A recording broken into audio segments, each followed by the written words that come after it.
mais a nossa superfície fica aquecida, mais efeitos a gente consegue observar, seja no ar, né, seja na água e até mesmo no solo. Hoje, de acordo com o IPCC, né, 2014, se eu não me engano, esse foi o último relatório que eles emitiram, as temperaturas elas estão variando entre 0,8 graus Celsius a 1,2, e a previsão de que, se a gente não diminuir a emissão dos gases do efeito estufa, é de que ela cresça 1,5 graus até chegar a 2 graus entre o período de 2030 e 2052. A gente pode, assim, à primeira vista, parece, o que é 1 grauzinho, né? Mas é muita coisa, gente. Esse 1 grauzinho, né, essa diferença, ela causa impactos ambientais no mundo todo, porque não importa se os gases do efeito estufa, eles têm esse problema, né? Vamos dizer assim, não importa se eu produzo aqui, se eu produzo na China, ela vai impactar a Terra como um todo, né? Então, a gente já tem visto secas grandiosas na África, né? Porque com o aumento dessa temperatura, a umidade que vinha do oceano, ela deixa de chegar à África, e aí ela vai para outras regiões, né? O aumento do índice de pluviosidade, como em lugares, né, principalmente nas partes tropicais, até como o Brasil, como chove, né, e tem aquelas enchentes em alguns lugares do Brasil, porque em outros lugares a gente vai ver tem a desertificação, né? Onda de calor enormes em países temperados, nevascas mais rigorosas e inundações de países e ilhas, né? O Rio de Janeiro, inclusive, nós não somos países, né? Mas a gente pode, se essa quantidade continuar, né, aumentando essa emissão, realmente a parte litorânea pode vir a desaparecer, né? E aqui eu selecionei 2 impactos ambientais assim muito conhecidos nos oceanos, que eu falei lá na frente um pouquinho, né, da reação do CO2 na água. Então, assim, é que agora a gente vai ver como é que isso influencia. Na verdade, todo o ambiente aquático ele é fortemente dependente da solubilidade do oxigênio, né? Se eu diminuo essa concentração do oxigênio na água, né, o meu meio aquático pode morrer. E é o que tem acontecido, né, com os corais, né? Porque o que acontece? O aumento dessa temperatura ele diminui a minha solubilidade do oxigênio. E aí, com isso, as plantas que vivem dentro desses corais, elas começam a liberar, não conseguem fazer a fotossíntese e começam a liberar toxinas metabólicas, né? E elas aí, por isso, os corais, os recifes, expulsam, né, ela de dentro, eles vivem ali meio que um meio simbiótico, e aí, com isso, sem a alga ali para receber o alimento, eles acabam morrendo. Isso tem acontecido muito nos oceanos. Outro impacto que também é extremamente grave é a acidificação dos oceanos. Os oceanos, geralmente, eles têm um pH meio básico, né, por conta da presença dos íons carbonatos. Conforme o CO2 ele entra, né, aumenta aquela concentração de CO2 na água, eu tenho a acidificação do meu meio, como a gente viu lá nas reações lá na frente, né? E o que acontece? Esses corais, na verdade, esses moluscos, essas conchas que precisam desse carbonato para se fortalecer, eles acabam não encontrando e com isso eles acabam morrendo. A morte deles acaba influenciando, né, toda uma cadeia alimentar daqueles que precisam desses pequenos seres, né, como os fitoplânctons também, que precisam para se alimentar. Então, isso causa um desastre na cadeia alimentar. E, infelizmente, desde os tempos da era industrial, o nosso pH os pH do nosso oceano, dos oceanos de um modo geral, tem diminuído, né, de 8,21 para 8,10. E se essas emissões não diminuírem, gente, eles podem ainda reduzir na escala de pH de 0,3, 0,4, né? Porque os oceanos eles absorvem quase 1/3 do excesso de CO2. Eles são considerados sumidouros desse gás, né? Então, conforme aumenta a concentração, eles vão continuar absorvendo, e isso vai continuar alterando o pH dos oceanos. Aqui eu também coloquei um pouco dos impactos ambientais no Brasil, né? A gente vê aqui na região norte, a floresta amazônica ela pode se transformar numa savana. Na região sul, a gente vai falar dos ciclones, as enchentes, né? Muito semelhante ao que a gente tem visto acontecer nos Estados Unidos. Na região nordeste e centro-oeste, é a seca, é a desertificação extrema, né? E com isso a tempestade de areia, inclusive. E o Rio de Janeiro, na região sudeste, na verdade, a parte litorânea da região sudeste, né? Ela pode vir a ficar embaixo d'água. Se continuar a crescer o nível, né, do mar. E as mudanças climáticas, elas não trazem só impactos ambientais, elas trazem também efeitos socioeconômicos de uma maneira diferente, de uma maneira geral, né?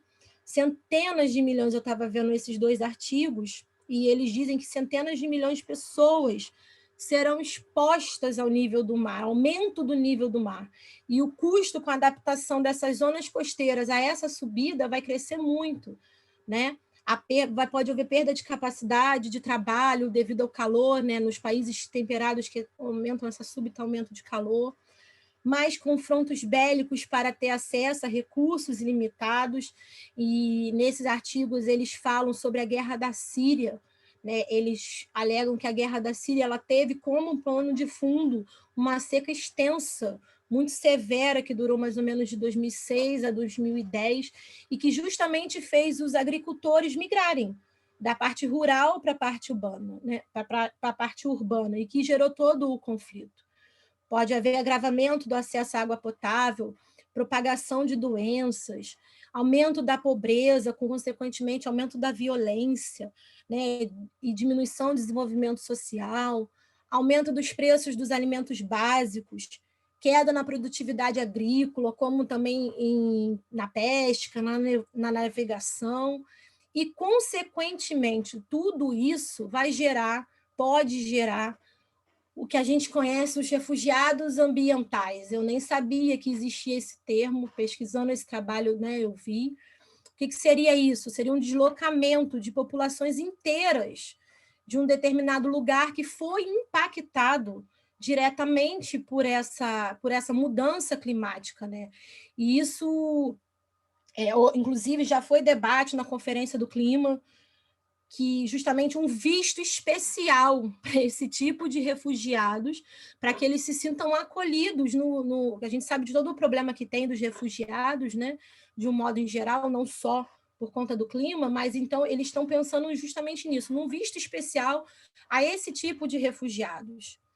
E aqui eu cito um exemplo, né, do que foi a ação, né, do clima, do furacão que teve na Ilha de Barbuda, no Caribe, onde 1.700 pessoas foram retiradas. Não existe mais pessoas nessa ilha, elas foram todas transferidas para outro lugar. Uma civilização que existia ali cerca de 300 anos não existe mais, né? Morreram 1.700 pessoas, as outras pessoas foram retiradas dali, e a força desse ciclone, né, os especialistas dizem que desse furacão, ele aumentou justamente no oceano por conta do aumento da temperatura, né? Ele ganhou força ali, causado pelo aumento da temperatura na água. Mesmo assim, com esse aumento da concentração de CO2, né, é muito difícil você achar. Eu tive uma, né, dificuldade para achar trabalhos que relacionem essa quantidade, a toxicidade do CO2, né, para fazer mal, porque como ele é um gás essencial, né, as concentrações são muito maiores, muito grandes, para que ele venha realmente trazer algum tipo de problema, né, a saúde humana de uma maneira em geral. Geralmente, o CO2 ele realmente é associado ao problema das mudanças climáticas. Entretanto, eu achei um artigo que falava sobre a síndrome do edifício doente. O que seria essa síndrome do edifício doente? São altas concentrações de CO2 no ambiente interno. Algumas pessoas reclamavam sintomas de irritação, de dor de cabeça, de fadiga, de palpitação, de problemas respiratórios dentro desses prédios, e ninguém não tinha uma causa aparente, né? E aí resolveram começar a investigar, e, né, esses prédios, hoje em dia, eles são praticamente vedados, né? E por isso não existe uma circulação de ar. Então, há um aumento da concentração de CO2 naquele lugar, trazia esses sintomas, né? Então, algumas técnicas agora são meio que feitas, né, para que pudesse haver uma melhor circulação de ar dentro desses prédios. E aqui eu vou falar do que aconteceu, uma concentração de CO2. Esse vídeo ele é bem pequenininho. Deixa eu ver se eu vou conseguir passar. Eu acho que ele não vai passar. Que pena. Ele não vai passar. Mas eu vou explicar para vocês o que significava esse vídeo, né?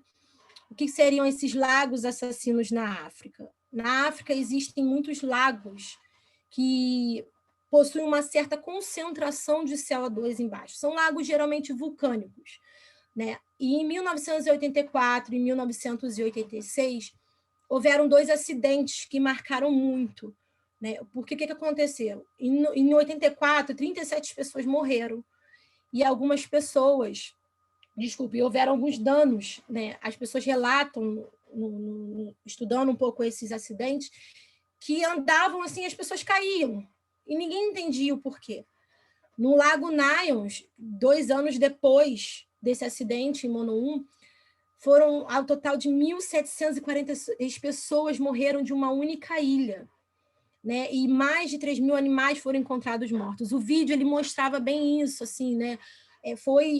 As pessoas relatam que foi assim do nada. As pessoas estavam cozinhando, fazendo todas as suas atividades e daqui a pouco caíam mortas, caíam desfalecidas, alguns dormindo nem levantavam mais, né? E o que aconteceu, né, para gerar isso? Como eu disse, esses lagos eles tinham uma concentração aqui de CO2 que iam acumulando, por ele ser bem denso, o CO2 ia ficando lá embaixo. Houve uma falha sísmica, um terremoto, um pouco de terra desceu, né? Um pouco seria eufemismo, mas bastante terra desceu, e o CO2 ele saiu de uma única vez. Para vocês terem noção, foram liberados nesse acidente aqui, que foi o mais grave, de uma só vez 80 milhões de metros cúbicos de CO2. E esse CO2 ele formou uma nuvem bem densa. E qual foi o problema dessa aldeia, né? Ela estava justamente num vale, cercada de morros, né? Então, esse CO2 ele não teve tempo de se dissipar. Então, ele asfixiou as pessoas pelo deslocamento do ar, né? Então, chegaram a achar que era um espírito, né? Aquele pessoal ali é muito supersticioso. Eles chegaram a achar, mas aí os cientistas foram, analisaram, né? Fizeram vários ensaios e descobriram que aquele rio ele tinha concentração de CO2, e aí por isso associaram também que o acidente acontecido 2 anos antes, eles tinham a ver com essa alta concentração de CO2. Hoje, esses 2 lagos eles estão monitorados, tá? Essa concentração de CO2 ela não vai parar, porque ela está ali, né? Eles estão ali num vulcão, né? Essa concentração, eles são monitorados, mas, infelizmente, a gente ainda tem um lago chamado Kivu, que ele fica na fronteira entre Ruanda e o Congo, e esse Kivu ele é 1.600 vezes maior do que o Lago Nyos. E ele tem uma quantidade de CO2, consequentemente, maior acumulada do que esse. Se esse daqui, 1.746 pessoas morreram, esse aqui, se sofrer o tipo de acidente que o Nyos sofreu, ele pode matar mais ou menos uma quantidade de 2.000 milhões. Aí eles não falam, não reportaram no artigo se era pessoas ou, enfim, seres vivos ao longo das margens desse rio. Esse rio ele também está sendo monitorado, mas assim eles ainda não encontraram um meio de impedir que essa quantidade seja liberada caso venha acontecer algum abalo, algum terremoto, alguma coisa desse tipo. As análises do CO2 seguem todas elas a ISO 14064, né? Ela especifica sobre metodologia, sobre quantificação, sobre elaboração de relatórios, emissão e remoções dos gases de efeito estufa. A 140642, ela se baseia no GHG Protocol, que é um programa brasileiro, né, criado para registro e publicação de inventários de emissão dos gases do efeito estufa, justamente para os nossos governadores se conscientizarem, né, da importância de controlar, de diminuir, de registrar, né, essas emissões. E a ISO 140643, ela detalha um pouco a validação, a verificação dos relatórios por demais partes do padrão. Todas essas ISOs, elas estão de acordo com as normas brasileiras regulatórias. A análise especificamente do CO2, ela geralmente é feita por analisadores infravermelhos, como eu disse lá na frente, né? Ele tem essa capacidade de absorver e reter e emitir o infravermelho, mas também pode ser feita por cromatografia em fase gasosa, por espectroscopia por transformada de Fourier, e essa aqui que eu não conheço, foi até a primeira vez que eu ouvi falar dessa técnica, por cavidade do anel ressonante tipo ring down. Uma das coisas que eu achei legal colocar aqui no trabalho também foi o panorama político legal dessa situação da emissão dos gases do efeito estufa, do CO2, né? O que o mundo e o Brasil tem feito para diminuir essas emissões, né? Então, de tempos em tempos, eles se reúnem em conferências. A primeira foi em 1972, em 1988 foi criado o painel, né, intergovernamental sobre mudanças climáticas. Isso foi um evento bem certo, assim, né, porque ele controla esse painel, ele dissemina conhecimento técnico-científico, ele dá diretrizes, metas e regulamenta por meio de relatórios de avaliação. O último teve em 2014, acho que 2019 teve uma parcial, e agora, provavelmente, o próximo, eu acho que é 2022, se eu não me engano. Então, de tempos em tempos, eles divulgam, né, se houve redução, se não houve, como é que faz, o quanto que aumentou, diminuiu a temperatura. Aqui eu coloquei mais uma das convenções, né, das conferências, todas estão bem descritas no trabalho escrito. Aqui eu coloquei mais as principais, e aqui eu vou destacar, né, o protocolo de Kyoto, que foi o primeiro protocolo, né, que estabeleceu metas quantificadas e compulsórias da redução dos gases do efeito estufa, né, o mecanismo chamado, né, o mecanismo de desenvolvimento limpo, né. Esse protocolo ele não foi muito bem aceito, acabou sendo até ratificado, entrou em vigência, mas porque ele previa apenas essa redução para os países desenvolvidos, essa obrigação de redução, melhor dizendo, para os países desenvolvidos. Os países subdesenvolvidos, eles entrariam nessa redução como voluntários, né? Eles não teriam aquela meta, aquela obrigação. E o que seria esse mecanismo de desenvolvimento limpo, né? Ele permite os países e as empresas comprometidas com essa redução dos gases de efeito estufa, assim como principalmente o CO2, a investir em projetos de redução de emissões, né, nas quais utilizam essa energia renovável, que é um componente importante. Então, para você poder fazer diminuir a sua emissão, é importante que você invista em tecnologia renovável, né? Esses países receberiam reduções certificadas de emissão, que aí poderiam ser negociadas com os países que não atingem essas próprias metas por meio de créditos de carbono. O que seria, né? 1 tonelada de gás de efeito estufa que você deixa de emitir te dá direito a 1 crédito de carbono.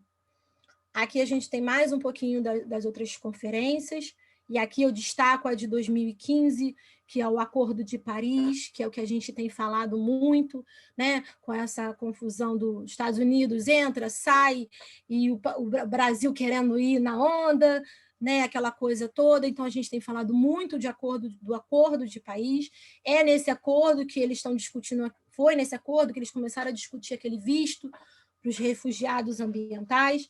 Nesse acordo também, eles ratificaram Os países em desenvolvimento agora também precisam ter as suas metas estabelecidas para reduzir, né?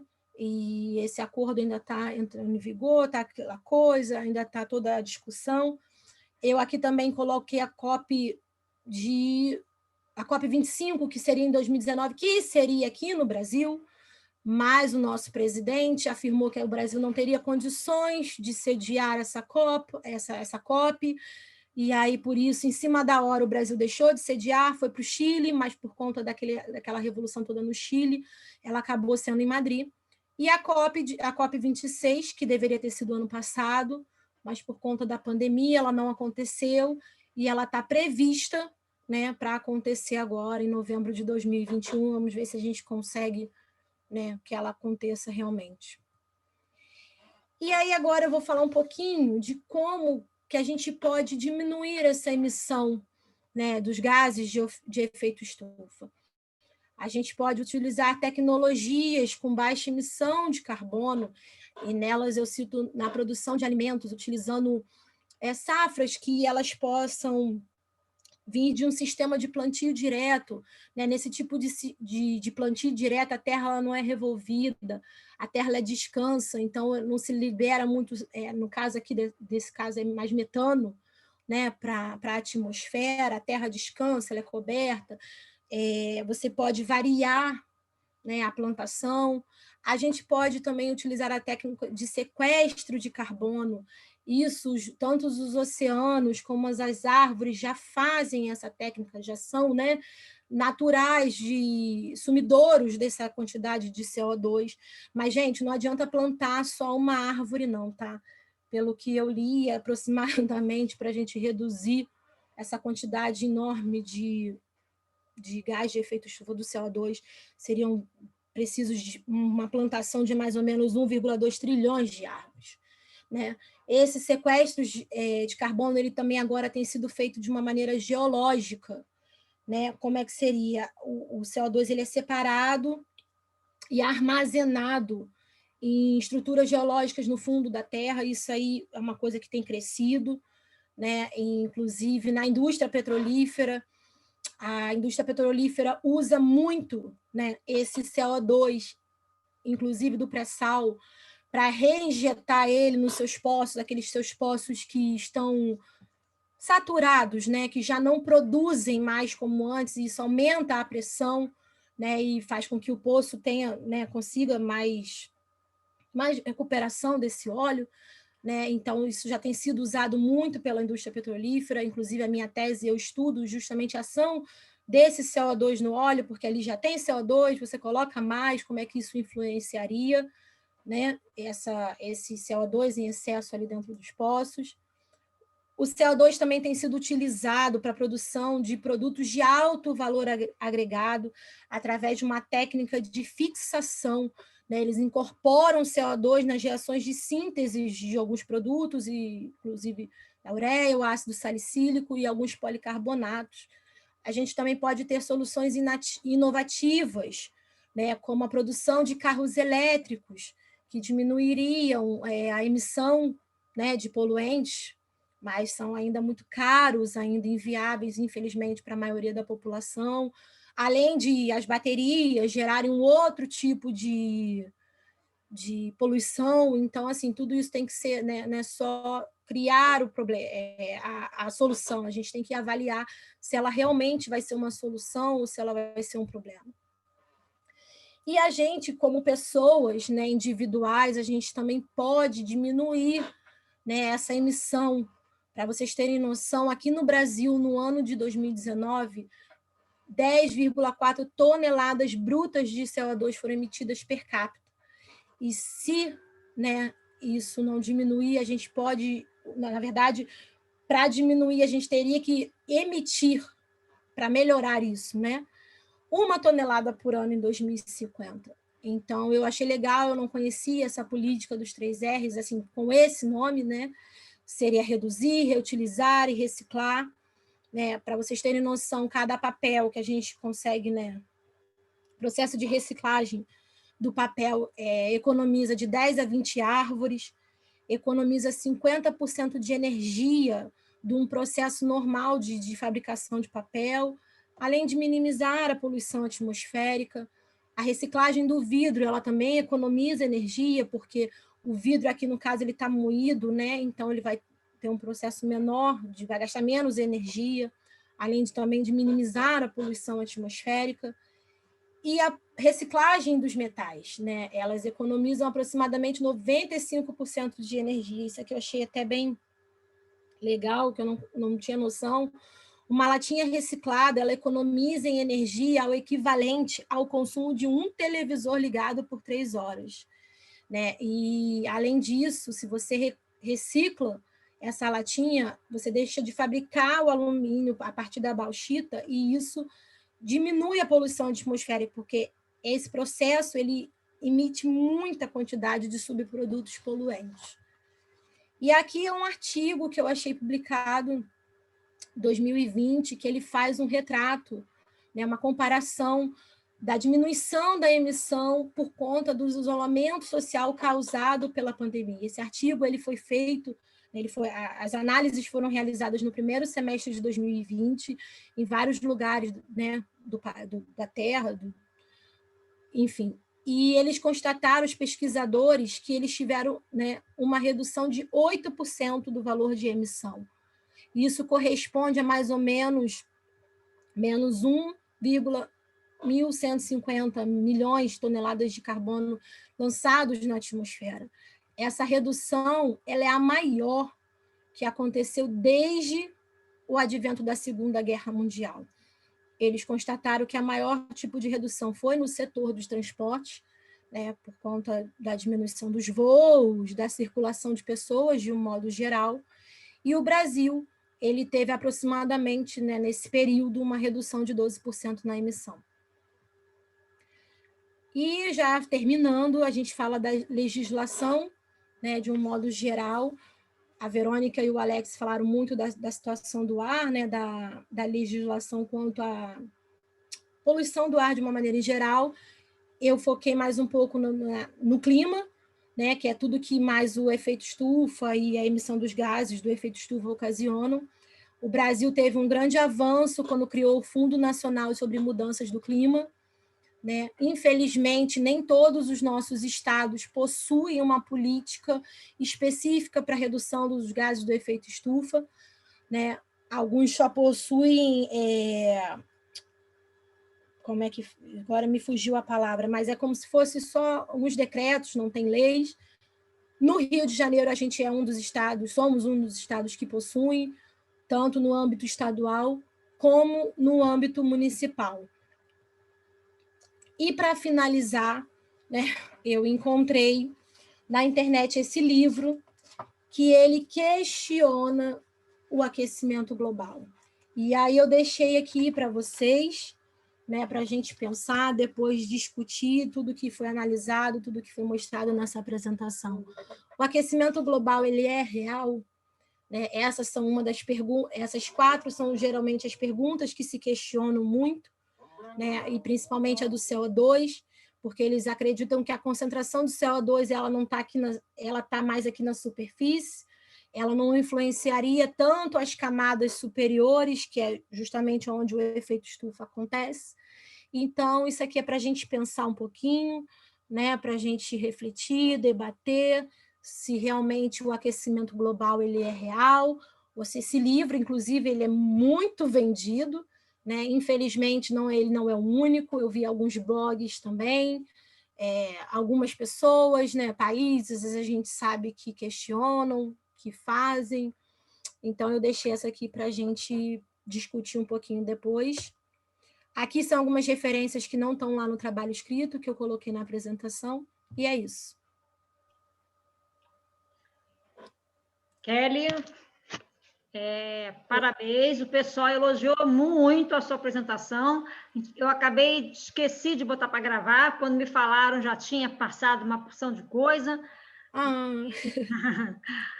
Tem que me lembrar, mandaram uma mensagem, mas eu estava prestando atenção, não olhei, e o meu chat nem sempre aparece aqui que está, então eu acabei prestando atenção e não...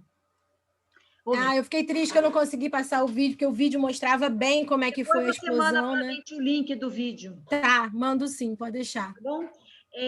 Vamos passar para a segunda apresentação. Anotem as perguntas e no final a gente faz uma única para não ficar se estendendo muito. Tá? Eu já saí, já, né, professora? Já Que eu não saiu, sei... Leandro. Tá bom. Já está para você Sim. colocar a sua apresentação. Não é você que vai apresentar, Leandro? É, né, o Leandro? Sim, sim. Tá sim, professora. Então, tá aí.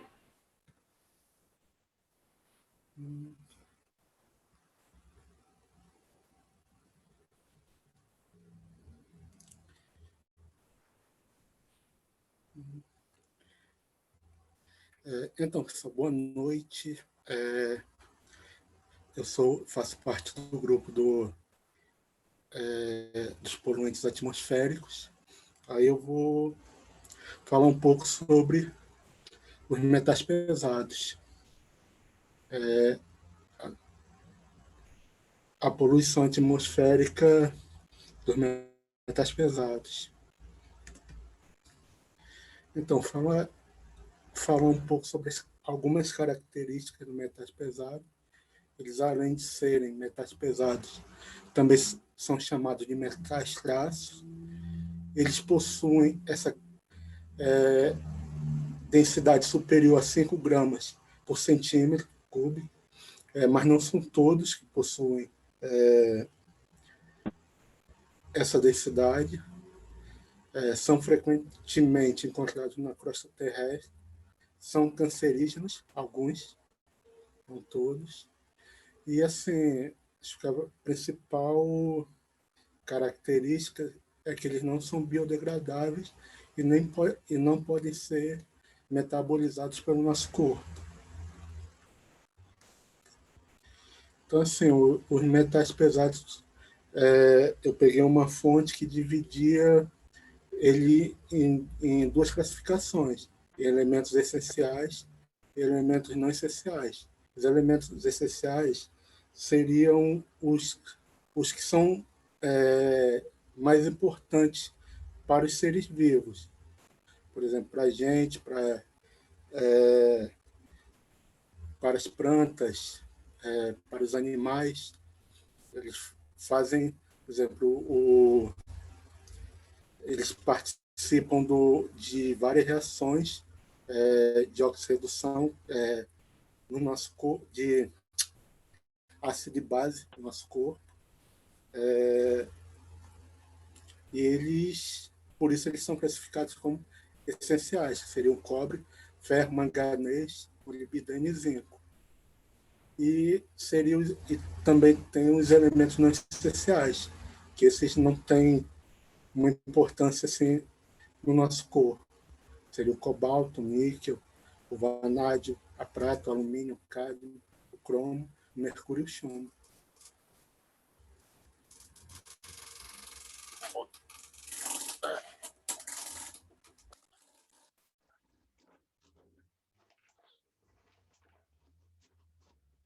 Então, os metais pesados na atmosfera, eles podem ter duas fontes.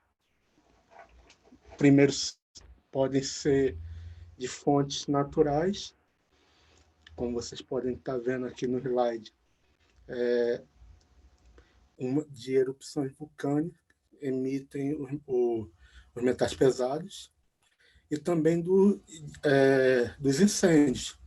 Mas, assim, seriam, pela fonte que eu li, os incêndios não seriam incêndios provocados pela ação humana, seria incêndios provocados por acontecimentos naturais, como, por exemplo, um raio.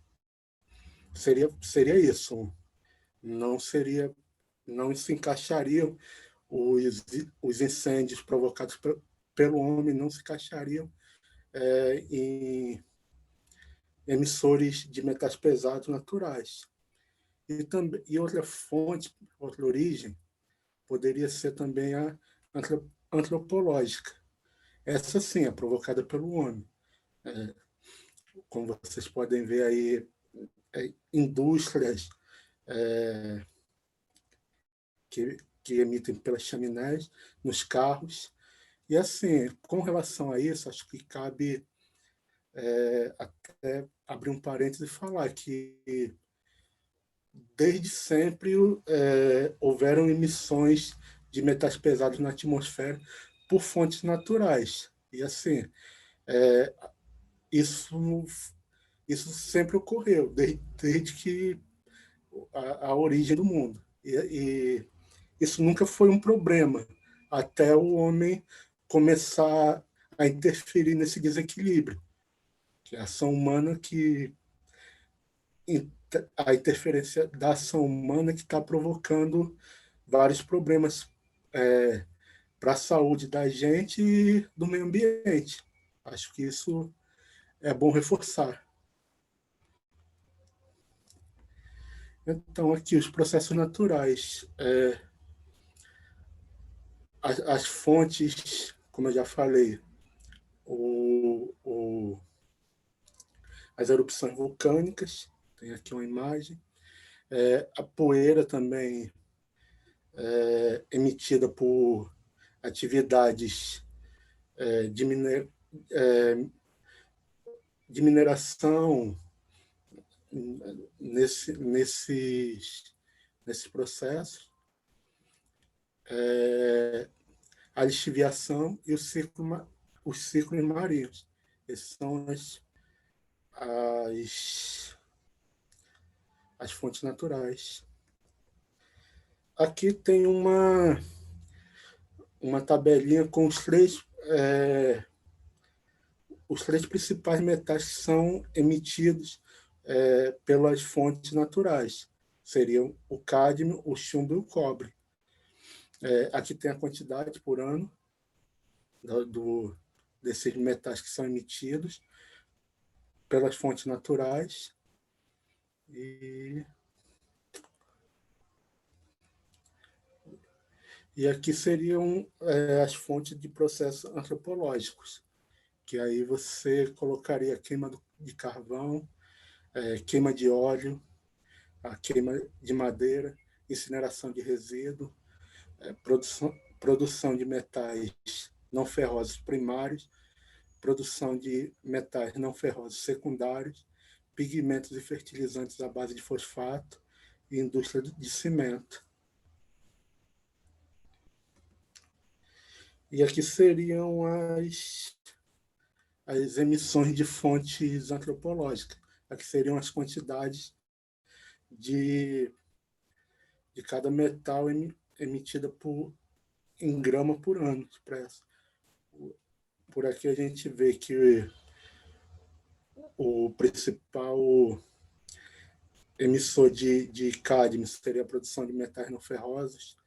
O principal emissor de chumbo seria a queima do carvão. E o principal emissor do cobre seria a combustão de óleo. Não. Acho que não confundi, não. O cádmio seria...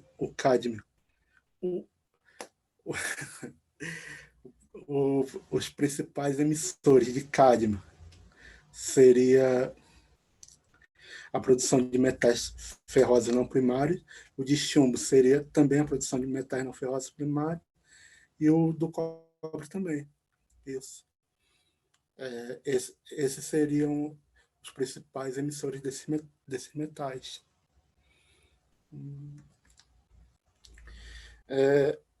Agora, os principais impactos ambientais. Os metais pesados liberados na atmosfera podem ser transportados por longa distância. Então, a liberação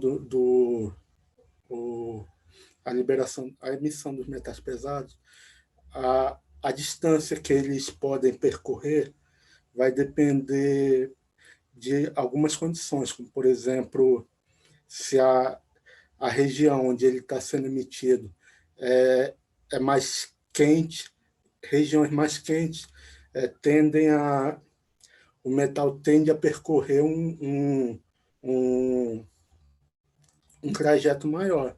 E também regiões com maior ventilação, onde a ocorrência de ventos aconteça com mais frequência e uma intensidade maior. A contaminação do solo ocorre por deposição seco-úmida. Então, assim, o metal é emitido lá, por algum processo, seja natural ou seja emitido pelo homem, algum processo, alguma fábrica, indústria, alguma coisa assim, ele é depositado no solo e a partir do momento que ele é depositado no solo, ele pode ser absorvido pela vegetação ou ser carreado para lençóis freáticos. Então, assim, uma vez o metal depositado no solo, ele pode ser absorvido pelas plantas, através da raiz, e assim, esse processo é bem favorecido por conta do ácido que tem na célula das plantas. O metal ele consegue passar com mais, ele consegue ser transportado mesmo para a planta, ser absorvido pela planta com mais facilidade.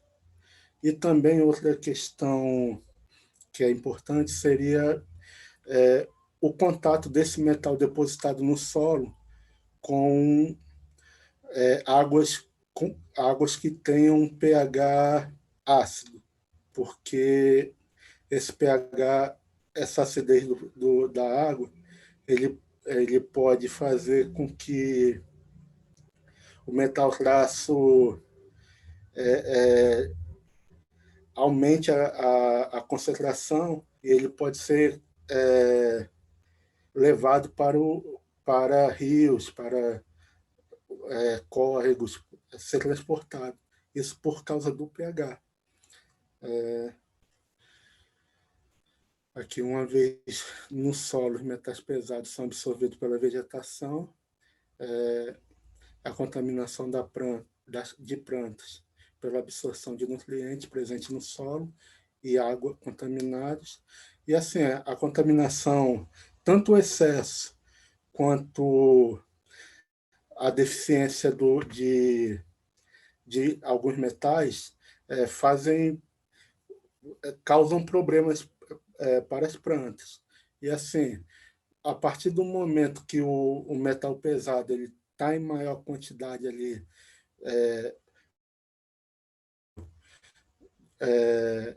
da acidez de alguma água que ele tenha sido depositado naquele solo, então assim ele vai tender a ser absorvido em maior quantidade por aquela planta do que os metais que seriam essenciais para a vida dela.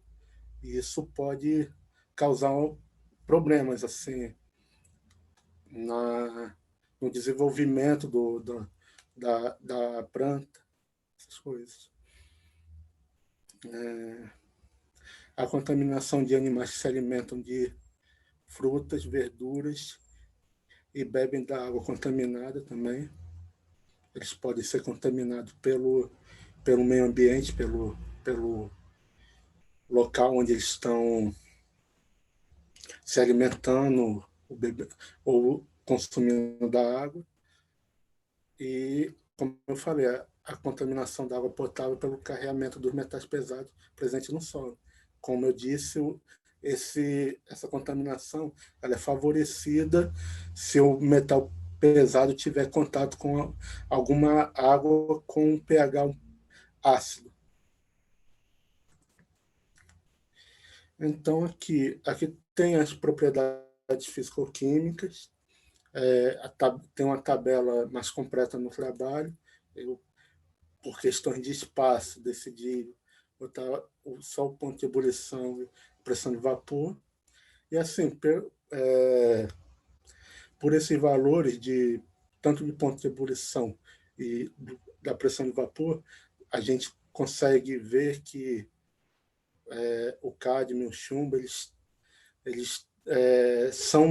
estão mais presentes, até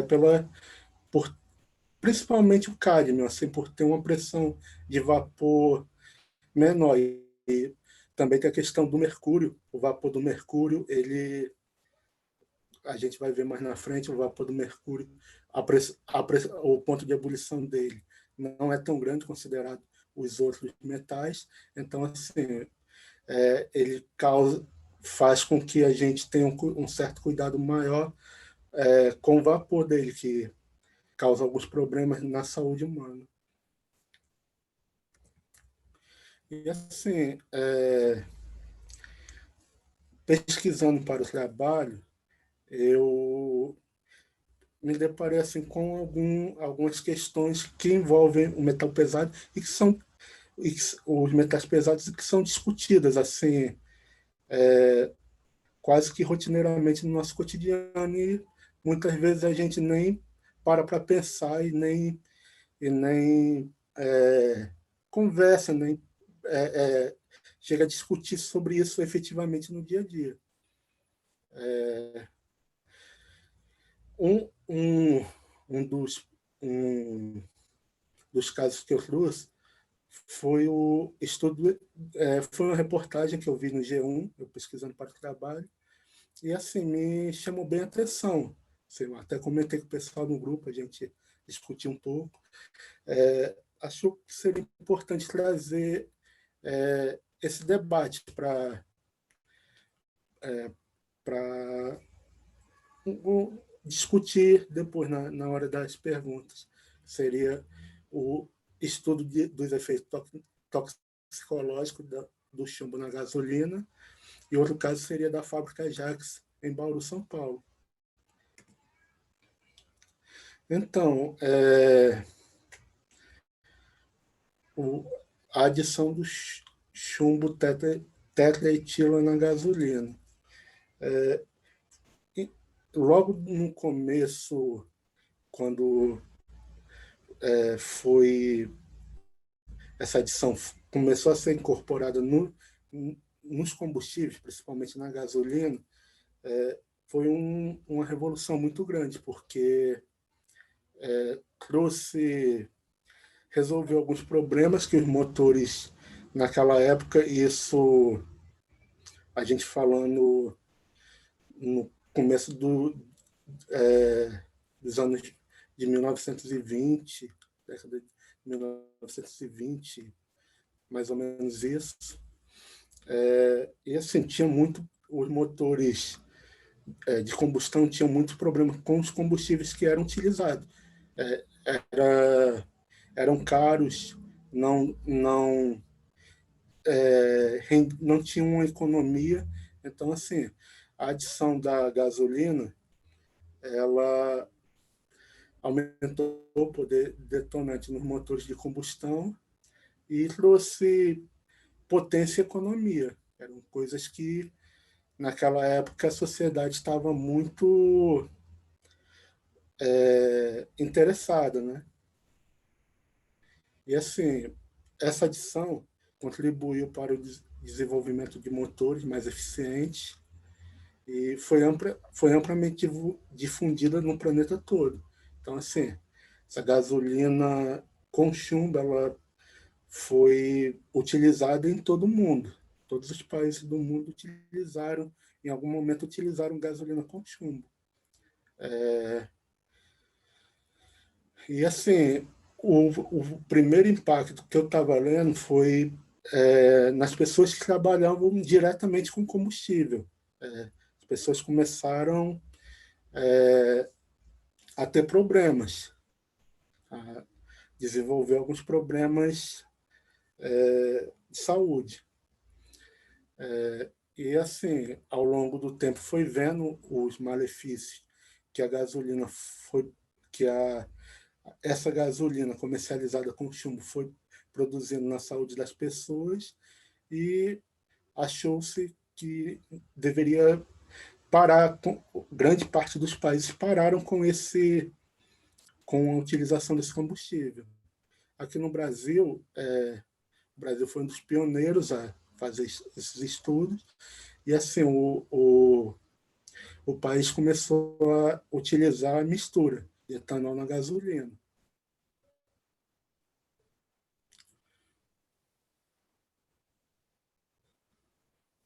Aqui, só um parênteses aqui, se o uso do etanol contribuiu para o uso da gasolina com chumbo, tá errado. Acho que o que eu escrevi ficou incompleto aqui. Seria o uso do etanol contribuiu para a, o país não comercializar mais a gasolina com chumbo. Só essa questão aqui que está errada nesse trecho.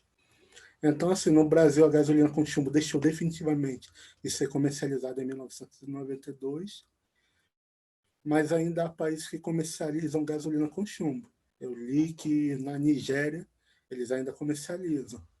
E, assim, também não é só na gasolina que utilizam o chumbo. Justamente por esse poder detonante, ele também é utilizado em combustível de outros meios de transporte. E aqui eu coloquei uma representaçãozinha do chumbo tetraetila. E assim, como eu falei antes, acho que foi essa reportagem que saiu no G1 que eu li, e assim, me chamou muita atenção na hora que eu estava pesquisando, porque eles associam a não comercialização da gasolina com chumbo com incidência de crimes. Isso daí, alguns estudiosos, especialistas, estão estudando e tentando fazer essa relação. Então, aqui eu vou ler o slide. Estudos indicam que a relação entre a exposição ao chumbo com o tamanho do cérebro de crianças, diminuição de QI e comportamentos agressivos. Segundo o Dr. Bernard, fisiologista da Universidade de Oxford, o chumbo altera a formação do cérebro, reduzindo a massa cinzenta em áreas por controle de impulsos, pensamento e planejamento. Então, assim, eles relacionam a exposição ao chumbo com esse comportamento agressivo e até com o tamanho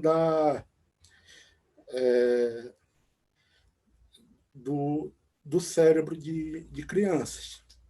E ainda continuando, num estudo feito pela professora Jéssica, economista do Colégio Arnett College de Massachusetts, os primeiros estados que declinaram do uso da gasolina com chumbo apresentaram quedas mais agudas na ocorrência de crimes violentos 20 anos depois. Então, assim, ela fez esse estudo nos estados que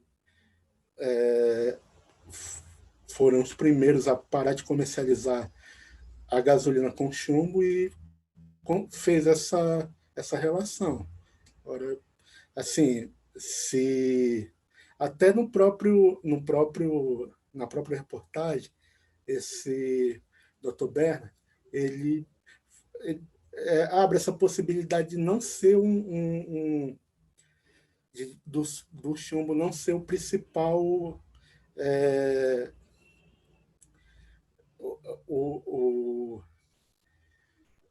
o principal causador dessa diminuição, mas assim ele relata relata que estudos comprovam que o chumbo causa algumas alterações no cérebro mesmo. Então, assim, é no mínimo assim, uma possibilidade. Assim, e no final da apresentação, gostaria assim, de saber, vocês, a gente discutir, até se alguém já tiver algum conhecimento sobre, acho que seria bacana trazer para a gente conversar, porque eu realmente não tenho uma opinião formada sobre isso, porque assim, eu nunca tinha parado para pensar que o chumbo poderia ter alguma influência nisso. Então, acho que é bacana até a professora e os colegas darem uma opinião no final da apresentação. Aqui seria o outro caso da fábrica de baterias Ajax. Tem aqui um videozinho, tem toda a história no vídeo, o vídeo tem 7 minutos, tem toda a história da fábrica. Eu gostaria de passar rapidinho aqui. Ele traz algumas informações bem interessantes, assim, que eu acho que vai trazer uma boa discussão no final. Vou passar aqui rapidinho.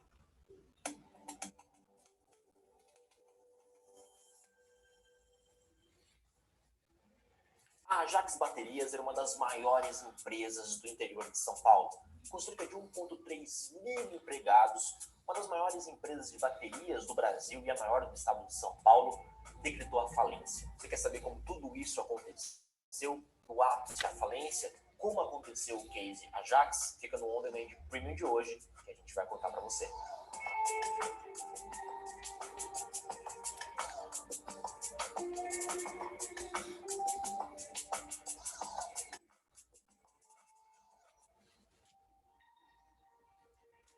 O protagonizado pela empresa Ajax é um dos casos mais sérios em questões ambientais que o interior de São Paulo já viu.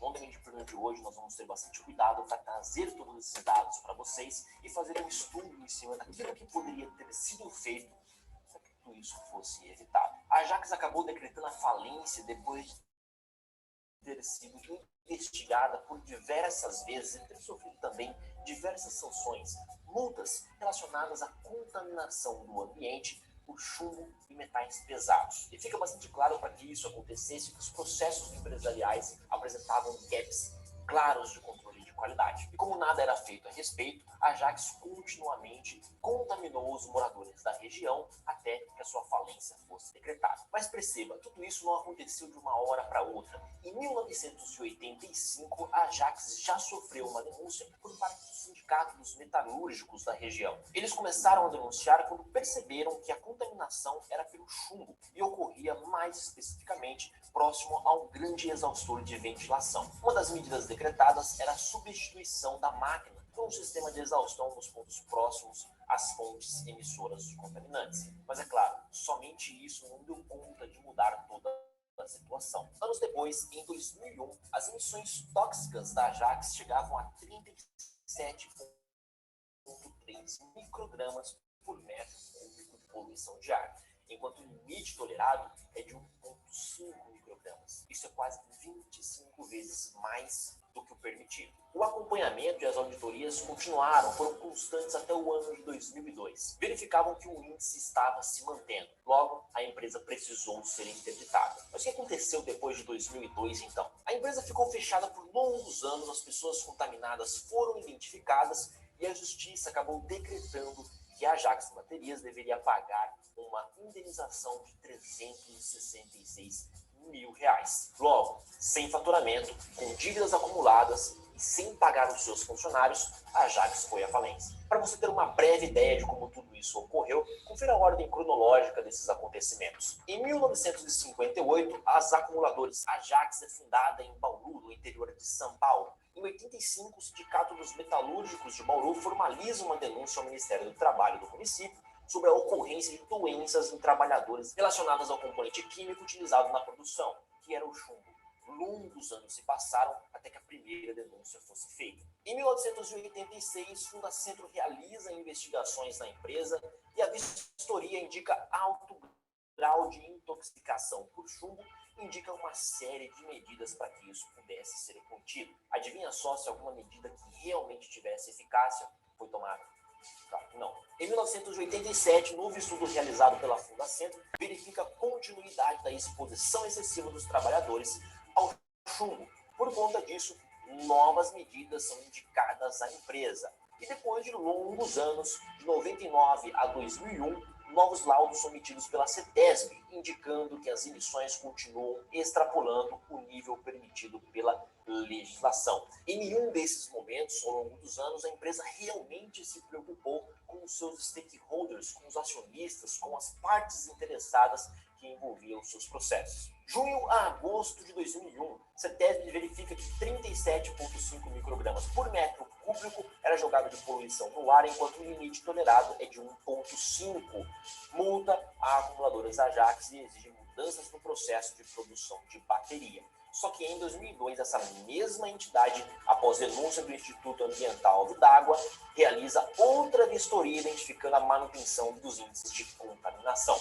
2001 e 2002 foram anos terríveis para a Ajax e baterias. 27 de março de 2002, o Vidago protocola ação civil pública contra a Ajax e a quarta vara civil da cidade de Bauru suspende as atividades de produção do setor metalúrgico da Ajax e determina que os bens dos proprietários se tornem indisponíveis.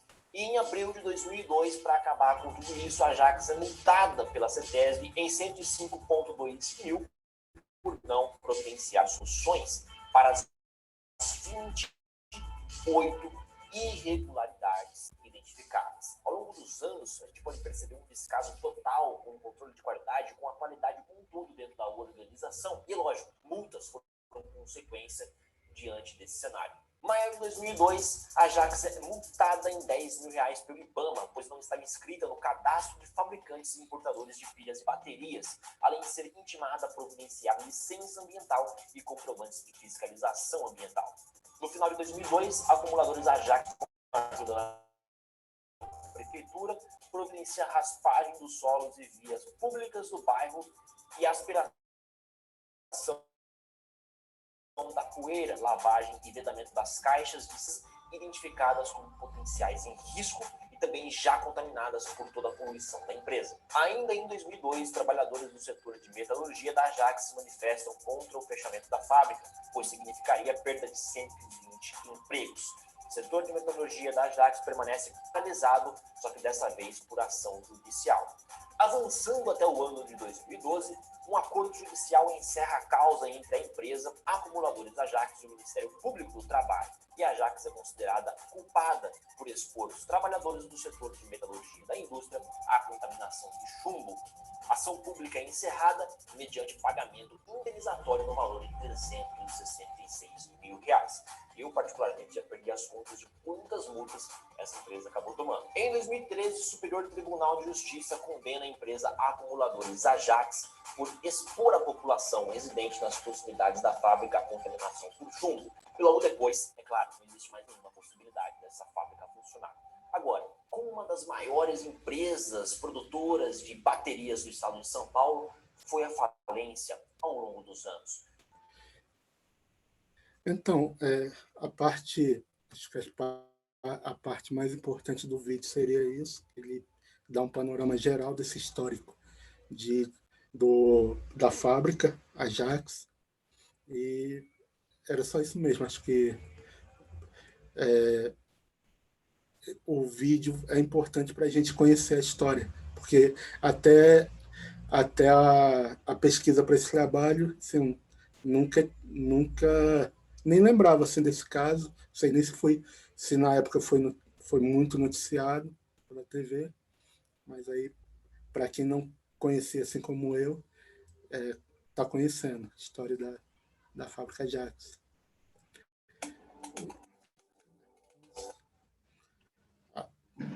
Então, agora eu queria apresentar para vocês uma bateria,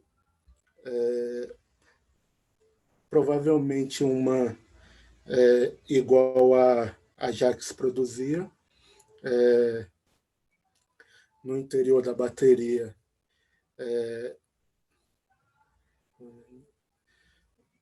aqui vocês podem ver que tem ela é separada, tem tem umas camadas de folha de chumbo e dióxido de chumbo. E dentro da bateria fica contido uma certa quantidade de ácido sulfúrico misturado com água.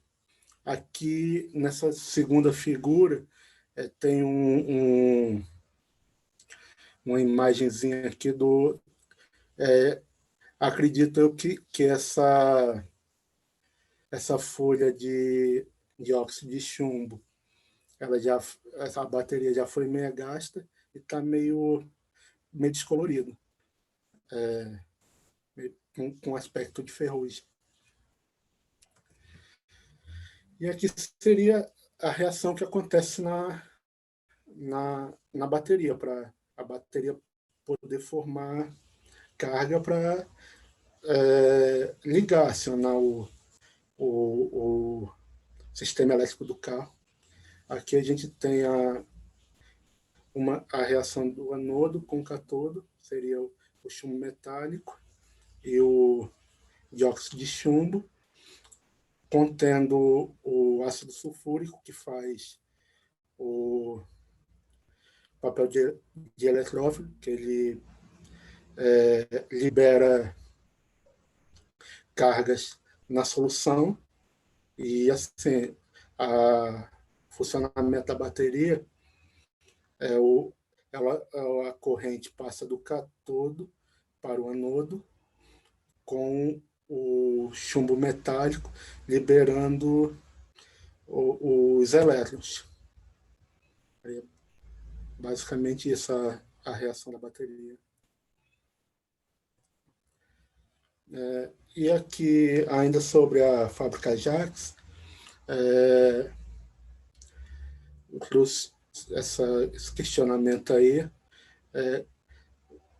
Não sei vocês, acho que no final a gente vai falar sobre isso, mas me impactou bastante assim, a quantidade de multas, de notificações, de tudo que a empresa passou. E assim, não me impacta não por a empresa receber essas punições.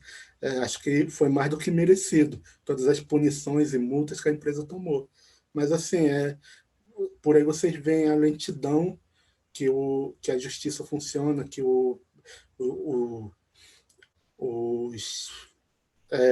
as fiscalizações, quem faz esse controle não, assim, não muitas vezes emperra na própria lei, mas é uma questão muito vagarosa. E assim, eu vi um vídeo hoje assim, atual da fábrica. A fábrica foi abandonada no depósito, o depósito da fábrica. As baterias foram enterradas no solo, as baterias com chumbo foram enterradas no solo. Tem tanques com ácido sulfúrico a céu aberto. E assim, a fábrica está abandonada e assim, ficou por isso mesmo, como se está lá e ninguém vai fazer nada. Assim, a população foi afetada também, como esse título aqui de uma reportagem que eu trouxe. Jovem de Bauru vive há mais de 20 anos com sequela da contaminação por chumbo. E, assim, essa contaminação, não sei se ficou bem legal, se dá para vocês verem, mas ela não só contaminou esse jovem, contaminou 300 crianças. E toda a região, vocês viram durante o vídeo, fizeram limpeza de caixa d'água, de limpeza na rua, mas, assim, com certeza continuam ainda impactos causados pela atividade dessa indústria na região e deve continuar por mais alguns anos. E aí tem essa pergunta, como dimensionar os impactos causados para os moradores e para o meio ambiente da região? Acho que é uma pergunta que não tem resposta. Então, agora aqui foi a parte principalmente do monitoramento que eu pesquisei. E assim, tem essas formas de fazer o monitoramento, a espectrofotometria de absorção atômica, a espectrometria de massa, a voltametria de redissolução anódica, a fluorescência de raio-x, a análise por ativação de nêutron e assim, uma forma de monitoramento que eu li um pouco, que seria o biomonitoramento. O biomonitoramento ele pode complementar o monitoramento que já é feito, como ele também pode ser uma forma de monitoramento assim, principal. Ele seria, esse biomonitoramento ele ocorreria através de análise de cabelo ou de pelos de animais. Seria uma técnica que você tem uma forma de você conseguir ter um parâmetro legal, porque você vai, principalmente com relação ao pelo do animal, que fica ali ao ar livre praticamente todo o tempo numa determinada região, e essa seria uma das vantagens da utilização do biomonitoramento, e além do pelo humano e do pelo de animal, também pode-se usar algumas plantas também, como nesse monitoramento, para saber a quantidade de metais que tem naquela região, encontra-se naquela região. Aí o efeito toxicológico. O mercúrio é tóxico para todas as espécies vivas conhecidas. A exposição crônica, ou seja, a exposição prolongada e a pequenas concentrações do mercúrio pode afetar o sistema nervoso central. Na forma de vapor, o mercúrio pode ser inalado e solubilizado pelo plasma do sangue e hemoglobina. Se inalado por mulheres grávidas, o vapor de mercúrio pode atravessar a placenta e chegar no feto. Aquilo que eu estava falando da pressão de vapor do mercúrio. Em contato prolongado com a pele e as mucosas, o níquel pode provocar coceira e alergias, e o chumbo pode permanecer no sangue por até 40 dias. Nos ossos, o chumbo pode permanecer por até 27 anos. A intoxicação causada pelo alumínio pode provocar envenenamento no pulmão, no sistema nervoso central e nos ossos. E a absorção das partículas do cromo pode causar câncer. O cádmio pode causar danos ao DNA, além de ser tóxico para os rins, pulmões e pâncreas. E o cádmio também pode diminuir a densidade mineral óssea, favorecendo o surgimento de fraturas.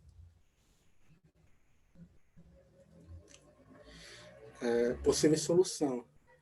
Assim, como a gente viu no caso tanto da gasolina quanto da fábrica Jax, os primeiros afetados pela exposição a metais pesados é quem trabalha com aquilo. Então, assim, principalmente as pessoas que trabalham, elas estão mais propensas a ter o contato, seja por inalação ou de alguma forma com aqueles metais. Então, assim, a solução para diminuir a exposição. Seria utilizar equipamento de segurança. E também, assim, algumas plantas têm a capacidade de remover do solo sedimentos e remover os metais pesados do solo, dos sedimentos e água. E, assim, outra coisa também, como a Kelly colocou, acho que essa questão do repensar a gente assim como individual, como um ser individual, seria repensar isso. Essa questão da bateria Ajax, das minhas motivações também é que eu já utilizei uma bateria Ajax. Eu não sei se seria da mesma fábrica que houve todo esse problema, mas a marca era Ajax. Então, assim, eu não sei se tem relação. Acho que hoje, conhecendo o histórico da fábrica, conhecendo a forma como eles trabalham, como eles lidam com o meio ambiente, eu acho que hoje eu não compraria um produto de alguma fábrica ou algum lugar que tenha tido algum problema com o meio ambiente ou com a população mesmo, de um modo geral. Eu acho que isso seria a gente começar por nós mesmos, repensar os produtos que a gente está consumindo, as coisas que a gente está comprando. Acho que também seria uma forma de diminuir um pouco esse contato tão grande que a gente tem com os produtos que eles estão ocasionando problemas para nós mesmos. Então, acho que essa questão do reduzir, reutilizar e reciclar, eu acho que é um caminho para uma possível solução. Lógico que ele não é o único, mas é um caminho. Também a questão do descartar corretamente os produtos que não tenham mais usos e consumir produtos de empresas que tenham boas práticas e responsabilidade ambiental. Acho que isso é bem importante, a gente saber de onde a gente está comprando os produtos.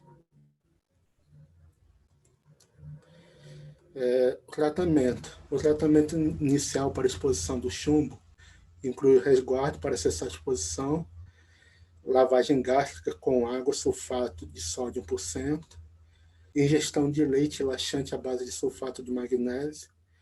Em caso de intoxicação pelo mercúrio, pelo próprio chumbo ou alumínio, recomenda-se a utilização de fármacos como o EDTA de cálcio, que se liga ao metal pesado, auxiliando sua excreção pela urina. E aqui a legislação, que eu achei essa do chumbo, seria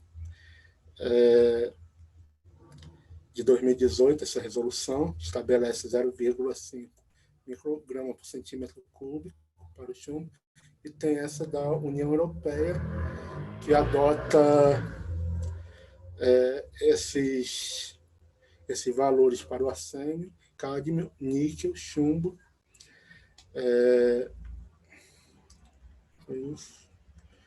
E aqui acho que foi a base de informação mais atual que eu tive de algum monitoramento, que seria esse monitoramento que foi feito na Estação Cerqueira César, do cádmio, arsênio e chumbo.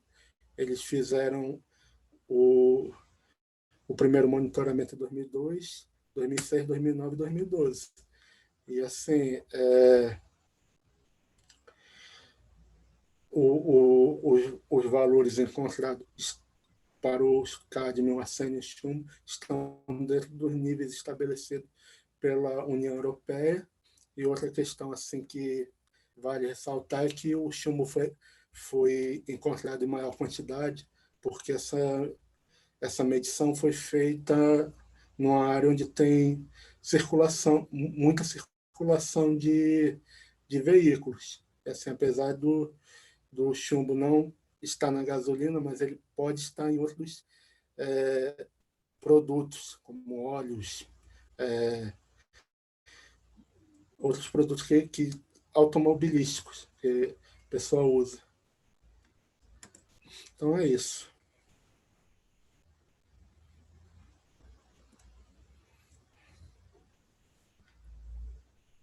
Terminou, Leandro? Sim, professora. Sim. Ok, então, por favor, tira a apresentação. Então, Certo. quem queira perguntar. Bom, agora a gente vai abrir, gente, são 8h17, vamos fazer até 8h30, que é o nosso horário.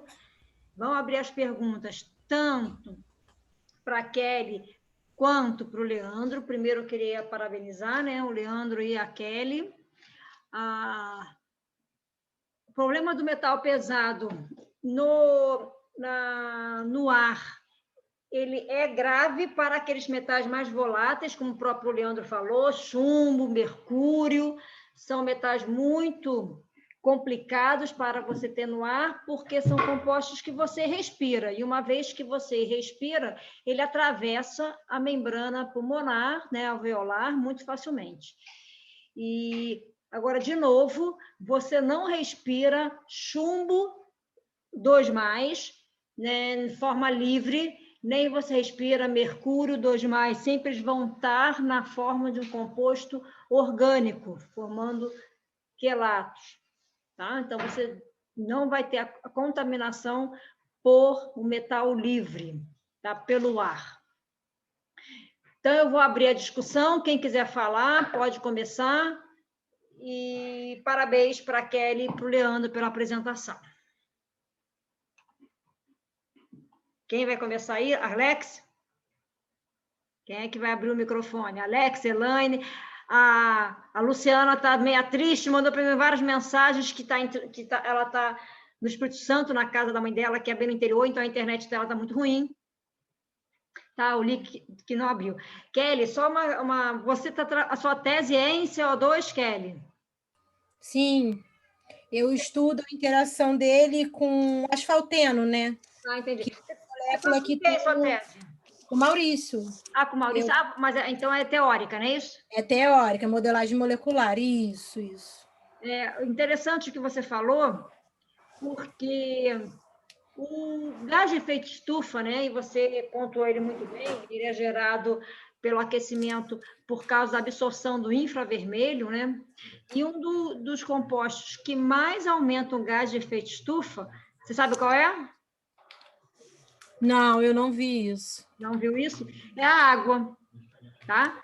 O vapor da água, não é? Eu vi que ele faz uma barreira junto com o CO2, justamente pelo CO2C, né? E nós sentimos isso muito, porque quando está mais nublado o tempo, está mais abafado. Porque o que acontece? A molécula de água que fica na atmosfera, ela absorve o infravermelho que atravessa pelas nuvens, o sol, às vezes, né, o visível vem, mas os raios solares nem todos conseguem vir. Mas o infravermelho vem, a água que está na atmosfera absorve esse infravermelho e emite na forma de calor. Então, quanto mais assim, nublado o tempo, mais acontece isso também na floresta amazônica, mais abafado é. Você não evapora aquela água, fica ali por causa do efeito estufa. Só que a água, por ser um composto natural, né, então a gente acaba não tendo como controlar a evaporação da água. Acontece todo dia, acontece sempre. Nós temos rios e mares que estão sendo evaporando aí. Então, acaba... Tanto que nós temos vida na Terra, senão seria muito fria a Terra, por causa do vapor d'água. Tá? E aí o CO2, existe muita discussão ainda, você pontuou muito bem, Kelly. Existem alguns pesquisadores que eles não acreditam muito que esse aumento do CO2 cause tanta... Exatamente. climáticos. Mas, sinceramente, eu sou da teoria que causa sim. Pelo que eu li, professora, eu também acredito. porque eles alegam assim que como o CO2 ele é mais denso do que o ar, ele fica mais aqui na superfície. Ele não conseguiria, essa concentração toda não conseguiria chegar nas camadas mais altas da Terra, vamos dizer assim, né? E por isso não influenciariam. Só que eu não sei, sabe? Eu penso Só que que... a onda eletromagnética, o problema todo é o seguinte, a onda, o infravermelho, ele só não vai conseguir chegar aonde está o CO2 se tiver muito filtro em cima. Então, vamos supor que você tenha, como você mesmo falou, a água pode ser um filtro do CO2. A água está acima, você pode estar absorvendo todo o CO2 na água. Mas você tem que ter uma quantidade de água para absorver todo o infravermelho. Senão vai chegar. E num dia que você não tem umidade? Você tem uma umidade pequena da água, sempre você tem uma umidade, mas tem lugares que você não tem quase umidade. E aí? Você não tem essa água para fazer o filtro, né? Então, eu não acredito nessa teoria, porque eles estão achando, eles se justificam, mas são ondas eletromagnéticas que existem, têm o potencial de transmissão, né? Que existe tranquilamente. Mas foi muito... Eu fiquei muito assustada, sabe? Esse livro tem mais vários blogs, vídeos, né? A gente vê o próprio presidente dos Estados Unidos é uma nação a maior, né, do planeta, e o Trump ele batia com força nisso. Quando a gente fala de político, a gente não dá bola, porque político fala o que quer, né? Agora, quando a gente vai em congressos, já fui em congressos que cientistas renomados batem na tecla. Professora, eu já vi também na época da graduação, a Semana da Química, né? Convidaram um palestrante e ele também discutiu. Eu lembrei bem disso, que o aquecimento global era uma farsa. Sim. A faculdade de Química, ele foi bem categórico. Eles acreditam no aquecimento global, uma farsa por causa do CO2 e também do buraco de ozônio. Eles falam também que o buraco de ozônio, de tempos em tempos, a atmosfera abre um buraco de ozônio. Também é uma discussão que tem uma linha que é contra essa teoria, tá? Só que o fato é, você está tendo o aquecimento dos oceanos, você está tendo degelo de valas geleiras, você está mexendo no pH do oceano, então alguma coisa está acontecendo. E além do mais, por que muita gente não acredita em aquecimento ou em mudanças climáticas? Porque eles acreditam apenas em aquecimento. Tanto que antigamente se falava muito só em aquecimento global.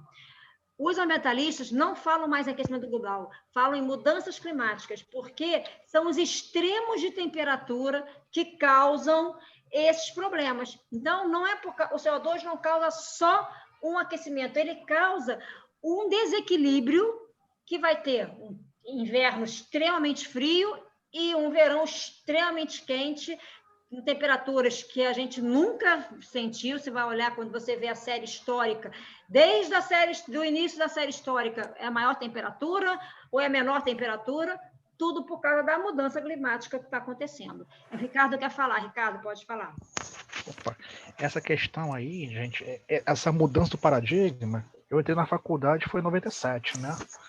Então, no começo, lá em 97, já existia toda a discussão das mudanças climáticas. Realmente, em 97 até 2000, o ceticismo foi muito grande. Mas hoje, depois de 27 anos, 25 anos, tem estudos que avaliam que a aceitação das mudanças climáticas como um fenômeno realmente antrópico é de 98% da comunidade científica internacional. Então, a gente pode ter uns livros de maluco aí que aparecem, como a Kelly mostrou, de céticos, mas são céticos que toda hora colocam a mesma dúvida, são refutados, mas livro, dependendo da editora, você escreve qualquer coisa e publica. Mas sabe Esses que é o problema, céticos, Ricardo? eles são... Só concluir. Eles são incapazes de trazer novas evidências para realmente refutar a questão da atmosfera. A atmosfera, ela tem... Olha a espessura da atmosfera. O CO2 é denso? Ok. Mas só que o ar, ele não é estático. Tem um turbilhão, tem mudança de pressão, de temperatura. Então você tem os gases entrando em equilíbrio em toda essa camada de atmosfera, em todo o planeta. E a temperatura é média. A temperatura, choveu muito aqui e esfriou. Mas não, está falando o Mauna Loa, que você mostrou, é a temperatura média do planeta em uma região não impactada por poluição. Por isso que ele foi escolhido. Isso mesmo. Mas o que mais, assim, como você disse, os livros, né, eles são... Mas o que eu mais vi, blogs, assim, para a gente que vive o meio da ciência, a gente sabe que a gente não deve confiar naquilo que está na internet. A gente sabe que as coisas têm que ser baseadas em artigos, né? Mas a grande população, a grande maioria, acaba se levando por esse lado. E foi muita coisa, não foi pouco, sabe?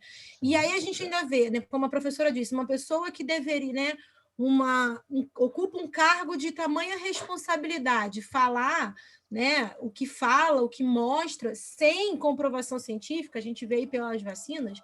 Então, assim, a minha preocupação, né, até de colocar aquilo se era real ou não, a gente aqui no meio sabe que é real, que a gente estuda, mas a grande maioria que talvez não tenha acesso, né, justamente a esse conteúdo, fica se baseando nesses blogs da vida. E acabam não só, né, para o aquecimento global, pelas mudanças climáticas, mas por tantas outras coisas. Então, eu vou fazer tudo para você e para o Leandro, pegar o gancho dos dois. Nós somos químicos, nós somos detentores de um conhecimento científico de ponta. A gente entende tudo isso. O Leandro falou no final ali da apresentação dele que não contrataria ou compraria uma bateria de uma empresa que tem problema ambiental. Então, eu vou pegar o seguinte gancho para vocês me explicarem, então. Quase todas as empresas do Rio de Janeiro de grande porte têm problemas ambientais. Ontem eu multei a Ambev de Campo Grande, porque ela poluiu o solo e o lençol freático. Nós, como químicos, nós podemos ficar parados ou a gente pode tentar, de alguma forma, trazer para a população essa informação tão qualificada que vocês trouxeram. O que vocês acham? Eu acho que a gente pode, sim, trazer. O problema é saber se as pessoas vão acreditar na gente ou vão deixar. Você imagina a Ambev, né? O maior produto da Ambev. A conscientização das pessoas a esse nível ainda vai ser uma coisa enorme, né? É um esforço. Mas é aquilo, eu acho que se a gente começar do pouco, como a gente tem visto, a Verônica falou muito, né? Não especificamente do CO2, mas das coisas que ela tem diminuído, que ela tem tratado. Né? Eu acho que se cada um de nós vai mudar tudo? Não, mas a gente pode, pelo menos ao nosso redor, tentar, né? Explicar. As redes sociais, a gente pode, né, apresentar, falar, a gente tem muita ferramenta, né? Que eu acho que a gente pode tornar esse conhecimento científico mais fácil, mais acessível, na verdade, a um grande público que, na maioria, não vai ter esse acesso. Nós temos aí que ter coragem, pegando nós aqui como químicos, né, de sair dos laboratórios, né? A gente tem acho que uma tendência natural da nossa formação, eu acho que tá mudando um pouco das pessoas todo mundo que trabalha, né, na área de exatas, assim, eles se recolherem às suas áreas de assunto, aos seus quadrados, né, aos seus laboratórios. E não se interessa depois por política. Nós estamos aí vivendo com um presidente que é um negacionista, e ele está falando aí para todo mundo, olha, pega o seu diploma de graduação, de mestrado, de doutorado, de pós-doutorado, enfia no saco e, cala a boca. É um cara que não sabe nada, que é um ignorante. Né? Eu queria aproveitar e dizer que além de negacionista, ele é quimicofóbico. Você viu que anteontem ele falou que o vírus é uma guerra química? Isso envolve a gente. Pois é. É quimicofóbico. Então, e aí, junto com ele, com um cara que é louco, sempre você vai ter um cara que tem um diploma de cientista, né, da área de ciências, que vai, de alguma forma, tentar tomar alguma vantagem no assunto e tende para confirmar, né, uma tese que é negacionista. porque tá agindo, né, como um cientista político. Isso faz parte do mundo, né, dos fóruns de discussão. A gente tem que saber lidar com isso. Não tem jeito, velho. Vai ter colega químico teu que vai estar falando besteira. Só que ele vai estar falando besteira de uma forma tão bonita, tão eloquente assim, que vai seduzir quem não vamos dizer assim, especialista na área, né, quem é leigo, né? Então a gente tem que começar a aprender também a falar com esse pessoal e combater, né, sempre que tiver oportunidade, não ter vergonha. Eu queria comentar também uma coisa que vocês estavam falando em relação aos livros, né? A população não tem acesso a essa parte dos artigos científicos. Vou assim, ser sincera, isso é muito elitizado. Sim. Porque mas também os artigos são em inglês, os artigos não têm acesso, por exemplo, eu estou tendo acesso por causa da faculdade, mas antes da faculdade você não tem acesso, porque você tem que pagar os artigos e tal. Então, as pessoas têm acesso a livros, a jornal, a noticiários. Então, assim, a população em si, ela não tem esse acesso, assim, fácil às informações. Então, o que chegam a eles, às vezes, há muitas informações erradas. Eu, como professora, claro, de química, que dou aula no estado, eu tento informar o máximo que eu posso os meus alunos. A gente faz vários trabalhos, atividades, projetos, para tentar desmistificar isso, que eu acho que a base que a gente consegue chegar a essa população que não tem esse acesso é através da educação da escola. Só que isso está super... o governo está largando de mão e, tipo assim, a gente está ficando cada vez mais sem condições e sem ter contato com os alunos. Ainda mais agora, na pandemia, tem ficado cada vez mais difícil, né? E aí eles acabam entrando, tipo, nisso, acreditam no que passa na televisão, nos políticos, no que eles falam, porque é uma população que não tem uma educação, assim, uma base boa formada, né? Verônica, fazer, assim, uma provocação. Você acha que um aluno que acabou de terminar o curso de Química consegue ler artigos que você lê no doutorado e entende? Não sei, depende, eu acho que do aluno. Eu acho que depende muito da formação da pessoa e da família. Eu acho cultural, é uma coisa cultural também. Um artigo científico?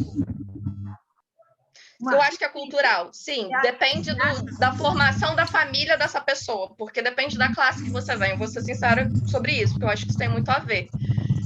Eu respondo assim, pelo outro lado, não. Pode falar, Bruno. Fala, Bruno. Desculpa, eu estava interrompendo. Eu falei, eu respondo pelo outro lado, não. Não,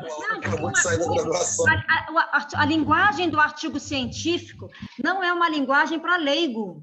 Então, eu acho que falta, sim, revistas para linguagem para leigo. Isso eu concordo. Sem sensacionalismo, né? Nós tínhamos revistas, por exemplo, o Galileu. Essa revista, você tinha alguns conteúdos ali super interessantes, alguns conteúdos que não eram muito sensacionalistas. Agora, uma revista científica, não tem como uma pessoa que não seja da área e trabalhe muito naquele assunto conseguir entender.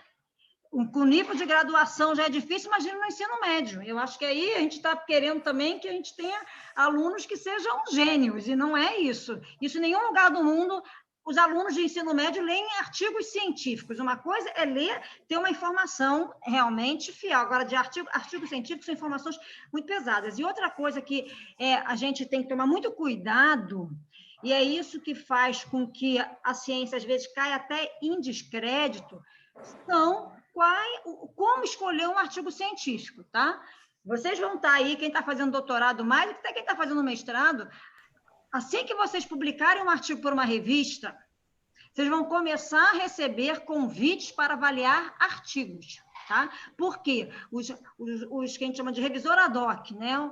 Os avaliadores dos artigos, eles são convidados pela comunidade científica, assim que a gente chama, você tem a avaliação por pares, eles são convidados e você não necessariamente é da área. Às vezes eu recebo artigo e falo, mas eu não sou dessa área, eu não tenho como avaliar esse artigo. E aí cabe de você ter ética para falar que não, tá? E chega artigos lixos, e que você, às vezes, quer botar que avaliou.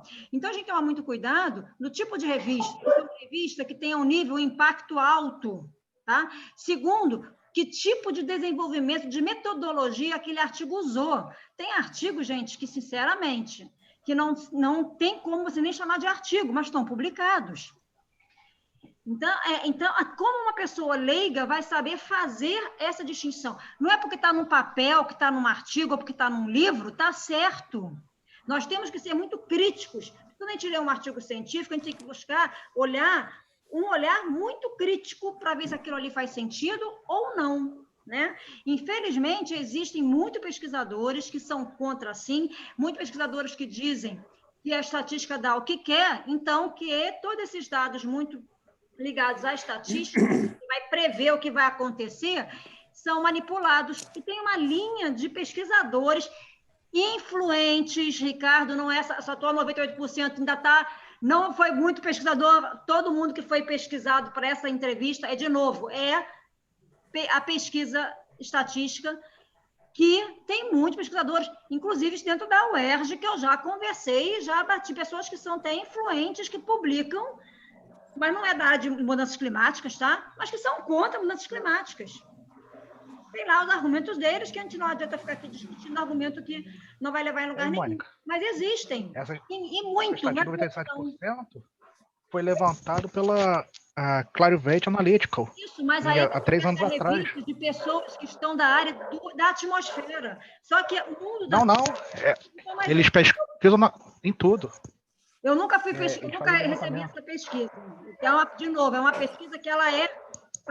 A mudança climática ainda é muito discutida. Tá? Infelizmente, lá na UERJ, já teve um congresso no meio ambiente. Quem está no meio ambiente teve aula com o Mário Soares. Né? O Mário Soares, ele é da UERJ, o representante da mudança climática em fóruns internacionais. Ele já deve ter falado isso com quem teve aula com ele. E ele já contou alguns casos de pesquisadores que não acreditam, até hoje. Não é uma coisa que é passado, não. Não é, infelizmente não é. A gente não precisa ir muito longe, né? A gente tem um grupo de pesquisadores, e olha, eu vou ser muito sincero para vocês, um grupo de pesquisador que ele era um do CNPq, que acredita que a Terra é plana. Tá? Acredita.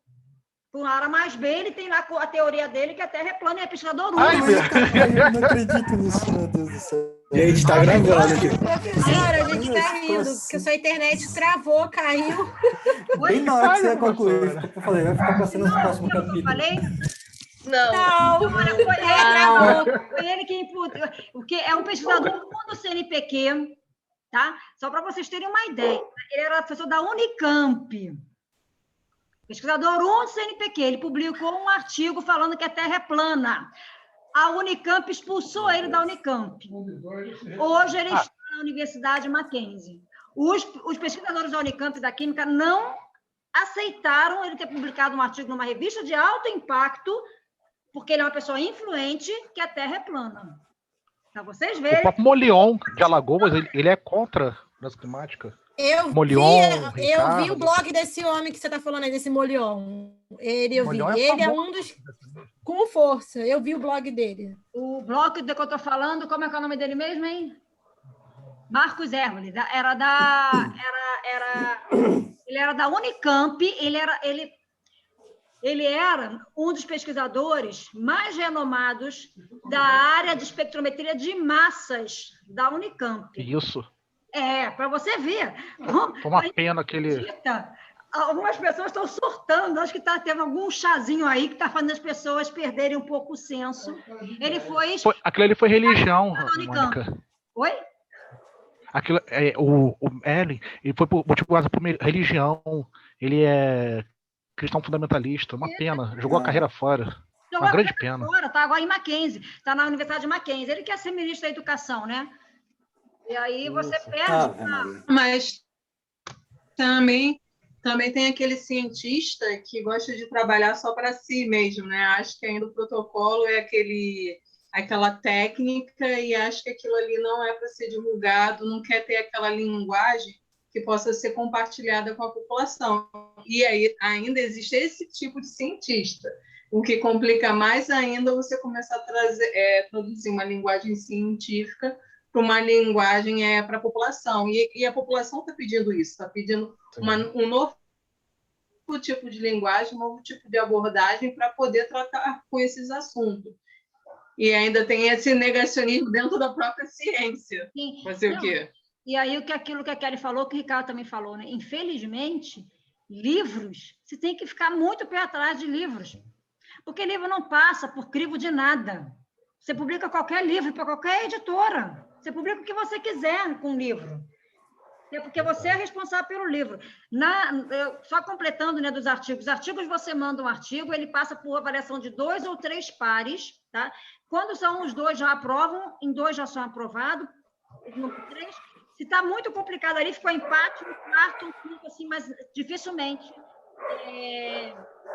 Tem muitos, mais do que 3 avaliadores. Mas qualquer pessoa pode avaliar. Hoje, as revistas científicas, a gente toma muito cuidado, porque as revistas científicas hoje, o que elas são? Elas são um negócio. A ciência é um negócio. Tá? Então, elas são empresas. Então, elas querem publicar aquele artigo que vai dar Ibope, que vai ter muito download, muita gente lendo, muita gente citando. A gente toma muito cuidado quando a gente lê, tem que olhar bem como é que foi desenvolvida a metodologia, se tem sentido aquela metodologia. Nós temos que ser muito críticos, principalmente vocês em dissertação de mestrado e doutorado. Bota um artigo que está totalmente errado, a banca cai de pau. Então, vocês têm que pegar artigos que têm embasamento, não qualquer artigo. E é difícil, Kelly, Kelly não foi a Verônica que falou, a gente que é formada, é difícil a gente ter esse discernimento. Só para você ver, na nutrição, eu tive uma aula de como escolher artigos científicos na área da nutrição que sejam realmente, que eu possa usar aquilo ali como um protocolo para seguir. Isso não existe na química. Todo mundo acha que os artigos científicos é tudo perfeito. É o Deus ali que está escrito ali, eu não questiono. Isso não é verdade. Né? Então, é só para a gente estar sempre atento aí. Não é porque está no artigo científico, é a verdade. Tá? Sim, mas eu estava falando mais em relação ao acesso mesmo, né? Porque eles não têm acesso a nada. Assim, quando eu digo acesso, é zero. Tipo assim, nem os bons, nem os ruins. Tipo, eles não têm acesso a nenhum artigo. E aí eu acho que entra da gente, pelo menos eu como professora, a questão da crítica, né? Do aluno aprender a ser crítico. Então, ele tem que ter o conhecimento mínimo, embasamento de química, óbvio que ele está no ensino médio, então não é uma química, mas um embasamento básico, e saber ter crítica em relação àquilo que ele vê na TV, no que ele vê na rádio. Será que tem a ver com o que eu aprendi na escola? Será que isso está certo mesmo? Ele começar a se questionar sobre isso, e a gente ensinar isso, né? Fazer eles pensarem, né? Mas, acho que é por aí. Sei que é muito você também é professora do ensino médio, né? Então, você já deve estar atualizada com a nova BNCC. Então, quando você compara o ensino médio agora que está sendo proposto pela BNCC e o que a gente tinha de currículo mínimo do Estado, por exemplo, a gente tem que mudar no currículo da química, não tem jeito, porque a química... Ou seja, se a gente for trabalhar ali na nossa turma, quantos ali vão sair químicos? Quantos é que vão para a ciência? É o mínimo do mínimo do mínimo do mínimo. E a gente ainda continua dando aquela aula explicando estrutura atômica e o cara nunca vai entender aquilo. Exatamente. É muito mais fácil eu trabalhar com uma linguagem que eu vou trabalhar artigo, por exemplo, discutir um artigo com ele, começar a trabalhar criticidade, eu levar ele lá para ver o tratamento de água da SEDAI e a gente discutir como é que é o tratamento de água, mas hoje, como a química está sendo dada no ensino médio, não está produzindo nada, Infelizmente, a gente ainda tem que cumprir um currículo que está muito defasado. Mas a universidade também ela não muda com relação a isso. Enquanto a universidade não mudar e dizer como eu quero receber o meu aluno, a universidade me diz ali, eu quero que esse meu aluno tenha esse currículo mínimo para entrar em química. Ou seja, eu tenho que dar estrutura atômica, que é um assunto extremamente complexo, e o cara não vai entender nem atomística. Como é que o cara vai entender isso no ensino médio? Não consegue, entendeu? É muito complicado. Tem que mudar toda a estrutura, desde o início, desde a base até a universidade. Enquanto a universidade não ditar isso, vai ser muito complicado. Mas isso é uma questão política, né? Isso é total política. Eles não é interessante que eles aprendam, não mude o currículo, para que eles continuem a acreditar nas políticas que a gente tem hoje. Como diz a Mônica, né? Vamos ser otimistas agora, de repente, com a nova BNCC. Vamos tentar. Duas coisas que eu quero pontuar aqui rapidinho para a gente estar fechando. Eu falei que ia acabar 8h30, já são 15 para as 9. Primeira coisa. A conversa está boa, professora. Porque a aula é boa, professora. Verônica, você pode trabalhar, não sei se você trabalha, com a Química Nova na Escola. Tá? A Química Nova na Escola é aberta. Sim, sim. Eu já publiquei nela também. Ela é aberta, os alunos podem estar trabalhando ali. A gente trabalha muito em metodologia com Química Nova na Escola. O problema da mudança, o que acontece? A universidade, ela consegue mudar até um certo ponto, quando a Elaine falou assim, ela que tem que mostrar o que ela quer para a formação, para como é que o aluno dela chega, né? O problema é que nós temos um lobby muito grande dos cursinhos pré-vestibular. Tá? A gente não tem voz no Ministério da Educação. Nós não temos voz no Ministério de Ciência e Tecnologia. A universidade ela nunca teve voz em nenhum dos governos. Quem tem voz são os donos de cursinho de pré-vestibular. Então, eles decidem como eles querem, eles que decidem as regras do vestibular. Tá? Então, o que eles olham lá quando eles olham a química? A química é muito abstrata. Então, eles querem que aquelas questões concretas que possam ser uma múltipla escolha. Né? O Enem já foi uma mudança ainda muito diferente, mas já foi uma mudança. É lento o processo, não é um processo fácil de mudar, mas foi uma contrapartida para que a gente pudesse receber mais alunos que mudasse e para que tivesse um sistema único que fosse a prova realizada por professores universitários. Tá? Quem faz a prova do Enem, diferente da prova que era antigamente da FES-Gran Rio ou das universidades, hoje, por exemplo, a UERJ, quem faz a prova são os professores universitários da UERJ. Nós temos 2 professores que fazem a prova da UERJ da Química. Mas o conteúdo já vem do alto. O professor não tem como mudar aquilo ali, não. E aí dele se ele mudar, não, porque os cursinhos pré-vestibular, no dia seguinte da prova, eu já fiz prova da Unirio. Nunca mais, eu falei que foi 1 ano que eu fiz, e falei que eu nunca mais queria fazer prova de vestibular, porque você tem que colocar conceito errado, para começar. Eita. Conceito de química orgânica não são conceitos que você dá no ensino médio da maneira correta. Então, os cursinhos pré-vestibular me processaram.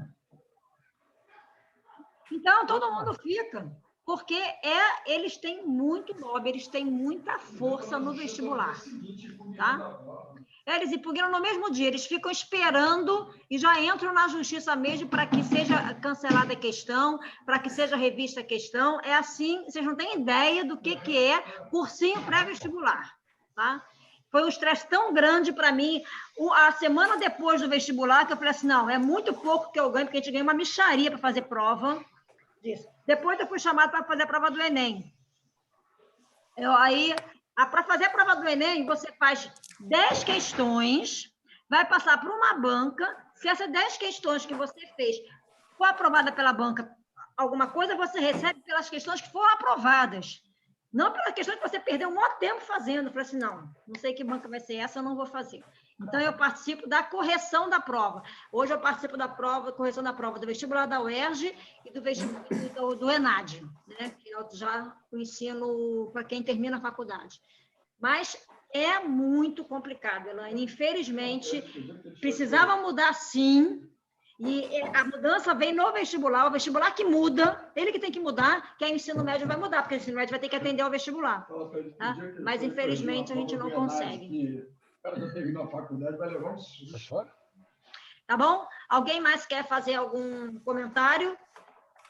Acabou indo de novo, essa turma aqui, a gente vai indo para assuntos totalmente diversos, mas o meio ambiente é isso, né? A química ambiental nada mais é do que essa discussão ampla e restrita. Tudo faz parte. Está falhando, professora. Oi? Está metalizado, né? Professora, está picotando. Minha internet está ficando ruim, porque quando dá 8h30, minha internet já acaba. Entendeu? Alô? Oi. Eu vou estar fechando, então, porque estou... Ela fica com sono. É pré-pago, professora? Não sou eu que estou desligando, não, viu? vendo? Programado. Eu tô até com a câmera É pré-pago, ligada. professor? Não sou eu que estou desligando, mas é impressionante. Aqui na minha região, a partir de 8 horas, começa a ficar a rede muito ruim. Eu estou saindo, se alguém quiser completar alguma coisa aí. Pior que foi 8h30 mesmo, né? Todo dia. Acho que É marcado. Vamos acabar então. Tadinha, ainda está tentando falar. Tadinha. Vamos anotar aqui.